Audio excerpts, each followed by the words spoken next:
ধোঁয়াশার চাদরে ঢাকা পড়ল দেশের রাজধানী, দৃশ্যমানতা নেমে গিয়েছে শূন্যে। এই পরিস্থিতিতে জনজীবন বিপর্যস্ত দিল্লির 128টি বিমান পরিষেবা বাতিল করা হয়েছে। পাশাপাশি প্রায় 200টি উড়ানের সময়সূচি বদল করা হয়েছে। ব্যাহত হয়েছে রেল পরিষেবা। নয়ডায় বন্ধ করে দেওয়া হয়েছে স্কুল। সব মিলিয়ে অত্যন্ত বিপজ্জনক দিল্লির পরিস্থিতি। আবহাওয়া দপ্তরের তরফে জানানো হয়েছে, সোমবার সকাল 7টায় দিল্লির বাতাসের গুণগত মান বা AQI ছিল 403, যা ভয়ানক খারাপ বলে ধরা হয়। ধোঁয়াশার জেরে দিল্লি বিমানবন্দরের আশেপাশের দৃশ্যমানতা নেমে গিয়েছে 125 মিটারে। ঘন কুয়াশার জেরে মৌসুম ভবনের তরফে দিল্লিতে কমলা সতর্কতা জারি করা হয়েছে।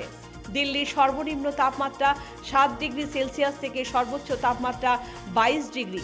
রবিবারই দিল্লি সহ উত্তর ভারতের বিস্তীর্ণ অঞ্চলে আগামী কয়েকদিন অত্যন্ত ঘন কুয়াশার পূর্বাভাস দিয়েছে মৌসুম ভবন।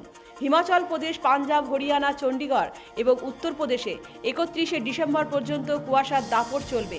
এই অবস্থায় গাড়ি চালানোর ক্ষেত্রে সাবধানতা অবলম্বনের পরামর্শ দেওয়া হয়েছে। প্রয়োজন ছাড়া সকালে বাইরে না বেরোনোর পরামর্শ দেওয়া হয়েছে। অবশ্যই গাড়িতে ফগ লাইট ব্যবহারের বিধান দেওয়া হয়েছে। ব্যুরো রিপোর্ট, পজিটিভ বার্তা।